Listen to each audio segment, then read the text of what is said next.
আল্লাহ রাব্বুল আলামিন আল্লাহর পবিত্র কালামে হাকিম বলেছেন, ওয়াল্লাহু খায়রুল মাকিরিন। তোমরা যত কৌশলী হও, শ্রেষ্ঠ কৌশলী হলো আমার আল্লাহ।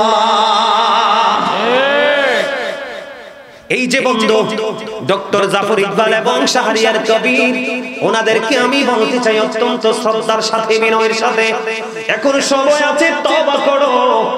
আমার কাছে মনে হয় ঈসা নবীর জামানায় ঈসা নবীর সাথে বেয়াদবি করে যেমনি 400 মানুষ বানর শুয়োর হয়ে গিয়েছিল, আমার কাছে মনে হয় ক্ষমা যদি না চাও, আল্লাহকে যদি নির্দিষ্ট করে আল্লাহর কাছে তওবা না করো, আমার মনে হয় না জানি মৃত্যুর আগে বানর হইয়া মরতে হয়। ঠিক কিনা বলে? বলে হুজুর আপনি মুখস্থ বলেন, নো ইম্পসিবল। সূরা ইউনূস খুলে দেখেন, আমার ডানে বামে সামনে পিছনে অনেক হাফেজ সাহেবরা রয়েছে। বল হলে দয়া করে আমাকে সংশোধন করে দিবেন, এটাতে আমি খুশি হব। বন্ধুরে আবার সূরা ইউনূসের 44 নম্বর আয়াত আল্লাহ বলেছেন, ইন্নাল্লাহা লা ইয়াজলিমুন নাসা শাইয়্যা ওয়ালাকিন্নান নাসা আনফুসাহুম ইয়াজলিমুন।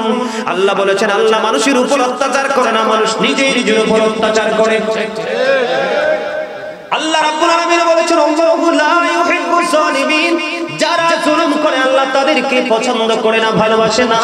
আল্লাহ বলেছেন, ইন্নাল্লাহা লা ইয়াহদি কাওমাজ জালিমিন। আল্লাহ জালেমদেরকে হেদায়েত দান করে না, অত্যাচারীদেরকে হেদায়েত দান করে না। ওয়া মা লিযালিমিনা মিন আনসার। আল্লাহ বলেছেন, তারা যখন বিপদে পড়বে তাদের জন্য আমার আল্লাহ কোনো সাহায্যকারীও রাখে না। আমি বন্ধু আজকের এই প্রোগ্রামের মাধ্যমে বলবো, ডক্টর জাফর ইকবাল সাহেব এবং শাহরিয়ার কবির, এখনো সময় আছে, তওবা করেন। আল্লাহর সাথে যুদ্ধ করেছেন, আল্লাহর বক্তব্যকে খণ্ডন করে বিকৃত বক্তব্য দিয়েছেন, এটা আপনার জন্য বড় অভিশাপ। কথা বলেন না কেন? আমার কথা বলেন। আপনি ডক্টরেট করবেন প্রাতিষ্ঠানিকভাবে, যদি এলবে লাদানি আপনার সিনায় না ঢোকে, তাহলে আপনি কোনোদিন জ্ঞানী হতে পারবেন না। শিক্ষিত এবং জ্ঞানী দুটার মধ্যে আকাশ এবং পাতাল পার্থক্য। শিক্ষা হলো এক জিনিস, জ্ঞান হলো আরেক জিনিস, সুশিক্ষা হলো আরেক জিনিস। শিক্ষাই জাতির মেরুদণ্ড, এই শব্দটাকে উল্টো করে এখন বলা উচিত সুশিক্ষাই জাতির মেরুদণ্ড। কারণ বর্তমানে বাংলার জমিনে সুশিক্ষার যথেষ্ট অভাব। টিচিং প্রফেশন বন্ধুরে আমার, এরা পর্যন্ত পৃথিবীর লোভ লালসায় মেতেছে। কথা বলেন না কেন? আল্লাহ বলেছে সূরা ইনফিতরে 30 পারা আমাদেরকে আল্লাহর মন মতো করে বানাইছে। সূরা 3 এর মধ্যে বলেছে সুন্দর করে বানাইছে। ঠিক কিনা বলেন? সম্ভবত বন্ধু আপনাদেরকে আরেকটা খবর দিব কি দিব না? হ্যাঁ, আরো জোরে আপনারা শুনতে রাজি? সূরা আরাফের 26 নম্বর আয়াতে আল্লাহ বলেছেন, ইয়া বানি আদম ক্বাদ আনজালনা আলাইকুম লিবাসান ইউরি সাওআতিকুম ওয়ারিশান ওয়া লিবাসুত তাকওয়া যালিকা খায়র। হুজুর আসেনি, আপনাকে বলা কিন্তু উচিত না, তারপরেও যেহেতু মিডিয়ার লোক আছে, আপনি আমার ওস্তাদ, আপনি আমার গুরু, এই জন্য ক্যামেরা মিডিয়ার লোকেরা দেখবে যে প্রেম থাকলে বন্ধু হুজুর কত খুশি দেখছেন, অথচ আমার শিক্ষক তুল্য প্রেম থাকলে কখনোই হিংসা থাকে না, কোনো বাধা থাকে না। সকল হিংসার প্রাচীরকে ভেঙে চুরিয়ে প্রেমের স্বর্গ করা যায়। ঠিক কিনা বলে? এখন ওই শাহরিয়ার কবি ডক্টর জাফর ইকবাল বলেছে কি, আমরা বানরের সন্তান। কিসের সন্তান? আমার দিকে তাকান না, তাকান না। কি বলেছে? কিসের সন্তান? এই মামতু ভাই কি কথা কও? আমার কথা শুনুন, আজকে আমি চলে গেলে বলবো। ওনারা কি বলছে? আমরা বানরের সন্তান। আল্লাহ কইয়া বানি আদম, ঠিক কিনা? আল্লাহ কি বলে? ইয়া বানি আদম, সূরা আরাফের 26 নম্বর আয়াত। আল্লাহ কয় আমরা আদম সন্তান, আর ওনারা বলতেছে আমরা বানরের সন্তান। কোনটা রাইট? আল্লাহ এই ধরা খাইছি না। আল্লাহ রাব্বুল আলামিন তারপরে বলেছে আমাদের জন্য তিনি পোশাক দিয়েছেন লজ্জাস্থান ঢাকার জন্য, যেটা সৌন্দর্য বাড়িয়ে দেয়, সুন্দর করে দেয়। এখন আল্লাহ আদম সন্তানের জন্য পোশাক বানাইছে, এখন বানরের তো লজ্জা নাই, তো বানরের তো পোশাকের দরকার নাই।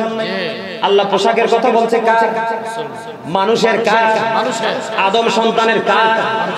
আদম সন্তান বনি আদমদেরকে পোশাক দিয়েছেন লিবাসুত তাকওয়া যালিকা খায়র, এর মধ্যে উত্তম পোশাক হলো তাকওয়ার পোশাক, যেটা উপর দিয়ে থাকবে নাভি বরাবর, পুরুষের নিচে দিয়ে থাকবে টাকটার উপর, এটা ফরজ। আর নারীদের জন্য মাথা থেকে পা পর্যন্ত ঢেকে রাখা ফরজ। তাহলে আল্লাহ এখানে আমাদেরকে শিউর করে দিল আমরা আদমের সন্তান, বানরের নয়। ওনারা রং 100% রং, ঠিক কিনা বলে বন্ধুরে আমার? এবার আমি আপনাদেরকে আরো মজার আয়াত শোনাবো। আল্লাহ বলেছেন কুনতুম খায়রা উম্মাতিন উখরিজাত লিন-নাসি তা'মুরুনা বিল মা'রুফি ওয়া তানহাউনা 'আনিল মুনকার। এখানে আল্লাহ বলেছেন তোমরা উত্তম জাতি।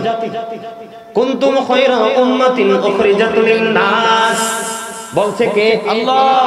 আল্লাহ বলেছে আমরা উত্তম জাতি, আর উনি বলতেছে আমরা বানরের জাত। নাউজুবিল্লাহ বলবেন না? কত বড় অন্যায়, কত বড় গোস্তাকি, যেটা আল্লাহর সাথে যুদ্ধের শামিল, ঠিক কিনা বলে? আল্লাহর বক্তব্যের উপর বক্তব্য দেওয়া কত বড় দুঃসাহস বন্ধ। তারপরে আল্লাহ বলেছেন তোমরা, তোমাদেরকে সৃষ্টি করা হয়েছে মানুষের কল্যাণের জন্য। কিসের জন্য? তোমরা সৎ কাজের জন্য আদেশ দাও, অসৎ কাজ থেকে মানুষকে বিরত রাখার জন্য নির্দেশ দাও, ঠিক কিনা বলে? মানুষ দিয়ে দেখছেন মানুষ দিয়ে কত ওয়াজ আল্লাহ করলো, ঠিক কিনা বলে? ওয়াজে আপনারা খুশি না? আরো জোরে বলেন। আল্লাহ বলছে আবার আমাদের উৎপত্তি স্থল কোথায়? জান্নাতে। কোথায়? আল্লাহ বলেছেন বন্ধু সম্ভবত সূরা বাকারার 35 নম্বর আয়াত, ইয়া আদম উসকুন আনতা ওয়া জাওজুকাল জান্নাহ, ঠিক কিনা? আপনারা ঠিক নিও। আল্লাহ বলে আদমকে হাওয়াকে জান্নাতে বসবাস করতে বলে অর্ডার দেওয়ার পরে বললেন ওকুলা মিনহা রাগাদান হাইসু শিতুমা ওয়ালা তাকরাবা হাদিহি শাজারাতা ফাতাকুনা মিনাস সালিমিন। আল্লাহ বলছে তোমরা জান্নাতের যেখান থেকে মন চায় খাও, ওই বৃক্ষের নিকটে যেও না, যেখানে গেলে তোমরা জালিমদের অন্তর্ভুক্ত হয়ে যাবে। সুবহানাল্লাহ বলেন না? উৎপত্তি স্থল কোথায়? বলে হুজুর তারা বের হলো কেন? আল্লাহ না বলছে তোমরা কি করো না? ওই গন্ধম গাছটা হলো গন্ধম গাছ, এই গাছের নিচে যায় না, তোমরা জালেমদের অন্তর্ভুক্ত হয়ে যাবে। তা আল্লাহর ওয়াদা অমান্য করে তারা কোথায় গেল? ওই গাছের নিচে গেল, গন্ধম খাইলো। আল্লাহ সাথে সাথে অর্ডার দিল কুল নাহবিতু মিনহা জামিআ, you get down all from here, সবদের জান্নাত থেকে বের করে দিল, ঠিক কিনা বলা? পরে আবার আল্লাহ তওবা শিখিয়ে দিলেন রব্বানা যালামনা আনফুসানা ওয়া ইন লাম তাগফির লানা ওয়া তারহামনা লানাকুনান্না মিনাল খাসিরিন। তওবা করলে আল্লাহ ক্ষমা করে দিল। আল্লাহ ক্ষমা যে করছে সেটারও ঘোষণা আল্লাহ দিয়েছেন, ঠিক কিনা বলেন? সুম্মা জাতাবাহু রাব্বাহু ফাতাবা আলাইহি ওয়া হাদা আসিনি হুজুর আল্লাহ বলছেন আল্লাহ তাদের তওবা কবুল করলো, তাদেরকে আল্লাহ গ্রহণ করলো, ঠিক কিনা বলেন? আল্লাহ রাব্বুল আলামিন এবার আসেন, বলে হুজুর মানুষ দিয়ে আলো এটা কোন দিকে আছে? মা হাওয়া 20 বার সন্তান ধারণ করেছে, কয়বার? প্রত্যেকবার ডাবল সন্তান প্রসব করেছেন, একটা ছেলে একটা মেয়ে। ওই সমস্ত ওই জামানায় ভাই বোনের বিয়ে হতো, কারণ জনশক্তি বাড়াতে হবে। এটা আল্লাহর একটা কুদরতি কৌশল ছিল বন্ধু। 20 বার বন্ধু 40টা সন্তান প্রসব করলো। ধীরে ধীরে ও বন্ধু আমরা মানুষ হয়ে আসলাম। এবার আসেন বন্ধু, এবার আসেন আমাদের সৃষ্টির মধ্যে কিন্তু ক্যাটাগরি আছে, ক্লাসিফাই আছে। বলে হুজুর কেমনে? সূরা আলাকের দিকে নজর দেন। আল্লাহ বলেছেন খালাকাল ইনসানা মিন আলাক, পিপল ক্রিয়েটেড ফ্রম ব্লাড। আল্লাহ মানুষ সৃষ্টি করেছেন রক্তপিণ্ড হতে। সূরা আলাকের খবর। তাহলে আমরা বানরের কোন বংশে আছি না? এবার একটু সূরা রহমানে আপনাদেরকে নিয়ে যেতে চাই। খালাকাল ইনসানা মিন সালসালিন কাল ফাখর, মানুষকে পোড়া মাটির মতো শুকনো মাটি দিয়ে আমার আল্লাহ বানাইছে। এই মাটি, এই মানুষ হলো আদম। কে? আদম সফিউল্লাহ। রক্তপিণ্ড সূরা আলাকে যেটা বলছে এটা হলাম আমরা। কারা? মা হাওয়া কিন্তু মাটির না, বাবা আদমের পাঁজর থেকে তৈরি, জান্নাতে। বাবা আদম, মা হাওয়া কোথায়? জান্নাতে। আর ওই বুদ্ধিজীবী কয়, কই প্রতিবন্ধী কয়, কই বন জঙ্গলে বানরের ঘরে। নাউজুবিল্লাহ বলেন না?